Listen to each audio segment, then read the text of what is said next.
지금 현재 윤석열 대통령의 지지율이 30% 정도입니다.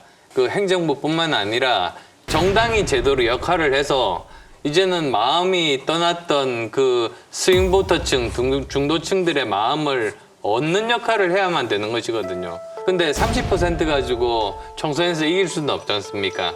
특히 이제 수도권 내지는 중도, 특히 스윙보터들의 표심을 얻어야 됩니다.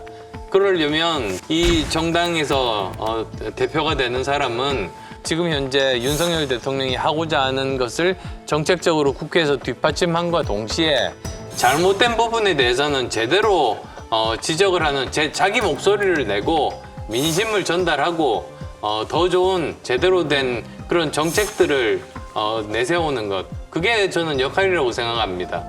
12월까지 제대로 마무리 짓고 나면 그럼 바로 전당대회를 치를 수 있고 아마도 2월이면 당대표를 뽑을 수 있을 겁니다. 근데 문제는 지금 현재 당무감사가 이제 현재 진행되기 바로 일부 직전입니다. 근데 그 목적은 해서 안 되면 잘라내고 다른 사람으로 바꾸겠다는 그런 의도가 사실 숨겨져 있습니다.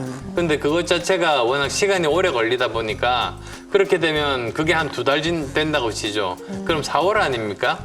근데 4월 달에는 전당대회를 못 합니다. 왜냐하면 그때 바로 재보궐선거가 있습니다. 2월 달에 뽑히는 게 아니면 오히려 훨씬 더 늦어져서 6월 달에 뽑힐 수밖에 없다. 지금 이 둘 중에 하나의 선택입니다. 그래서 당무감사를 하느냐 안 하느냐 이제 그 문제인데 저는 당무감사하는 것에 대해서는 반대 입장을 갖고 있습니다.